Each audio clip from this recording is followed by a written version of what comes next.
apakah ada pada Tuhan roh jahat? 1 Samuel 19 ayat 9. Tetapi roh jahat yang daripada Tuhan hinggap pada Saul ketika ia duduk di rumahnya dengan tombaknya di tangannya dan Daud sedang main kecapi. Dan sepertinya ketika kita periksa ini sudah pernah dibahas. Bahkan barusan saja pendeta membagikan ayat ini. Jadi bisa saksikan di Tajam episode ke-14. Iya. Kalau untuk mencari. Jadi kita bisa langsung. Tapi Stephen, memang saya ingat sudah pernah ditanyakan ini. Tapi mungkin boleh kita tambahkan suatu pandangan tentang hal ini. Coba cari di dalam Alkitab. Mulai dari Kejadian sampai Wahyu. Apakah ada ayat yang lain yang menggambarkan tentang seorang tokoh? Kalau di ayat ini yang dibacakan tadi kan Raja Saul.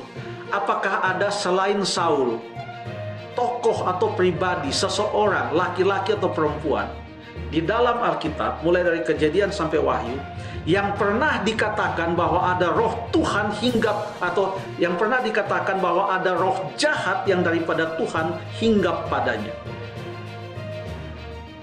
Mungkin nanti ada yang bisa menemukan. Saya sudah coba-coba untuk mencari, tapi saya belum temukan. Nampaknya Saul ini adalah merupakan kasus tunggal. Kita pakai istilah kasus tunggal. Satu-satunya. Jadi Saul ini adalah kasus tunggal di dalam Alkitab. Sepanjang berbicara tentang tokoh dalam Alkitab, entah raja atau siapapun yang namanya disebutkan, Saul ini adalah kasus tunggal, di mana disebutkan roh jahat yang daripada Tuhan hinggap pada Saul. Kalau memang ini adalah satu-satunya contoh di dalam Alkitab, maka kita tidak boleh hanya dengan satu contoh ini mengambil kesimpulan dan mengatakan berarti Tuhanlah sumber roh jahat.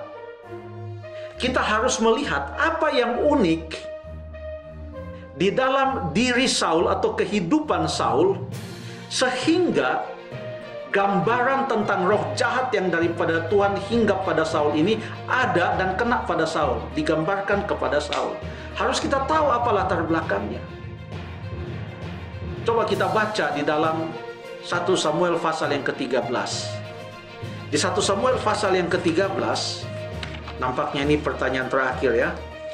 Sepertinya pendeta. Sepertinya ya. Jadi kita selesaikan saja ini, menjawab ini. Bukan menjawab, artinya menanggapi ya. Saya tidak yakin kalau semuanya terjawab, tapi hanya sekedar menanggapi.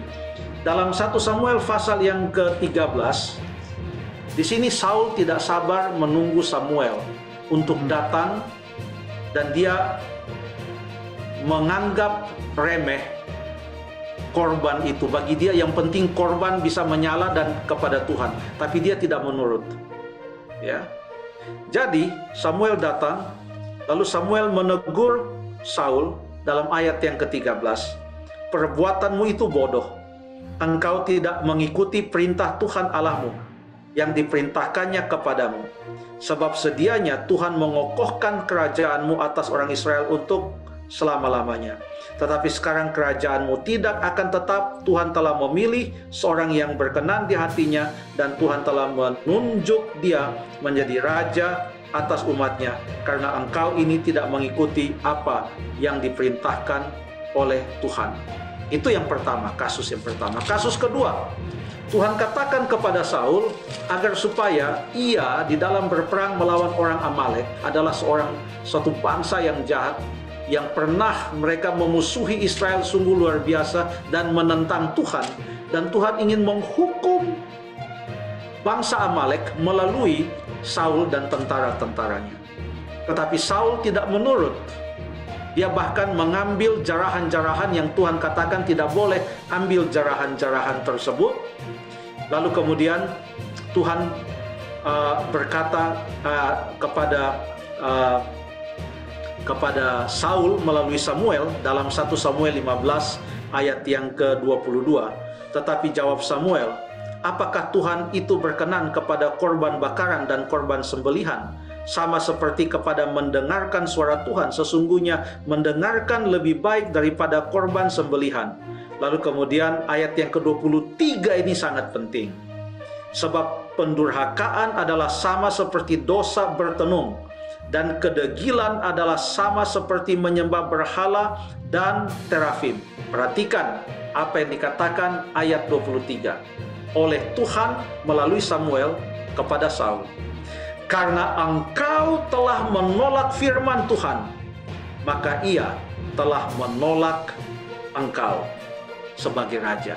Dengan kata lain, maka Tuhan telah meninggalkan Saul. Roh Tuhan telah meninggalkan Saul. Itu di pasal 13 dan pasal yang ke-15. Masuk pasal yang ke-16. Kalau kita baca di dalam 1 Samuel pasal yang ke-16 tadi, ayat yang sebentar saya lihat, ayat 14 maksud saya, 1 Samuel 16 ayat 14, tetapi roh Tuhan telah mundur daripada Saul, dan sekarang ia diganggu oleh roh jahat yang daripada Tuhan. Jadi ini hanya dituliskan tentang Saul saja, tidak tentang yang lain-lain dalam Alkitab. Ini menunjukkan bahwa latar belakangnya bahwa ia telah menolak Tuhan, membuat ia telah ditolak Tuhan. Dan karena ia telah ditolak Tuhan, roh Tuhan undur daripadanya. Dan karena roh Tuhan telah undur daripadanya, maka roh jahat itu datang. Untuk konsep berpikir orang Yahudi, kalau dikatakan roh Tuhan itu undur daripada Saul, lalu kemudian roh jahat itu datang, mereka katakan itu berarti dari Tuhan. Kenapa? Karena Tuhanlah yang mundur, akibatnya roh jahat itu datang. Jadi bukan Tuhan yang mendatangkan roh jahat itu, tetapi karena tindakan atau Tuhan meninggalkan Saul, bahwa itulah yang menyebabkan, tapi itu bukan datang dari Tuhan. Sekarang kita mengerti bahwa ini bukan berarti Tuhan adalah sumber roh jahat, tetapi karena Tuhan telah meninggalkan Saul, makanya dengan sendirinya iblis datang, roh jahat itu datang. Dan ini hanya terjadi pada Saul. Jangan pernah kita ambil ini ayat untuk mengatakan bahwa Tuhan adalah sumber roh jahat. Dijauhkanlah itu, karena contohnya hanya satu dan latar belakangnya telah menjelaskan bahwa ini adalah karena Tuhan telah meninggalkan Saul. Terima kasih.